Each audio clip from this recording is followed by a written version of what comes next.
Hi guys! Another day, another video tayo. So, ayan si Greya. So, ganito itsura niya kapag kabasa.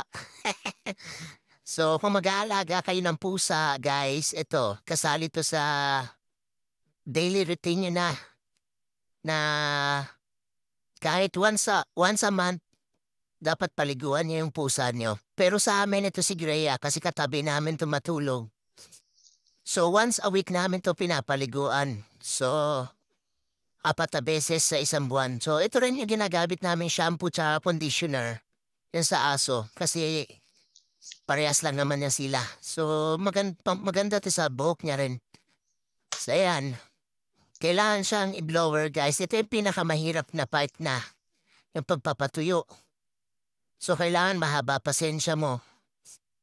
Kasi matagal matuyo yung ano niya, balahibo. So, meron naman kami binili sa Shopee. Ito yung box na to na meron ng blower. Pero mas maganda kung sasabayan nyo ng pag-supply. So yan, kailangan nyo ng special na supply para sa pusa. Kasi masakit yan kapag hindi yung pang pusa na supply yung ginamit nyo.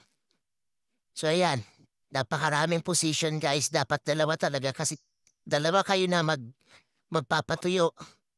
Kasi minsan mangangagat, minsan mangangalmot. Lalo pag naboboard na siya. So ayan, pagkatapos namin suklayin, lalagay na siya diyan sa box niya. So, pababayaan na namin yan dyan hanggang sa matuyo. So, ito yung nakuha na balahibo guys sa pagsuklay sa kanya. So, yan, ganyan kakapal. So, ito sira na kasi yung supply niya kailangan na bumili ng bago. So, ayan ang tumaas. Nung hindi pa to sira, isang push mo lang tataas na kagad yan. So, kailangan pa imano-mano tanggalin. So, para sa susunod na gagamitin, malinis na yung supply niya. So, ayan. Ayaw talaga matanggal. Yan guys, ganyan kakapal yung balahibo na makukuha. O yan. Kailangan yan tanggalin.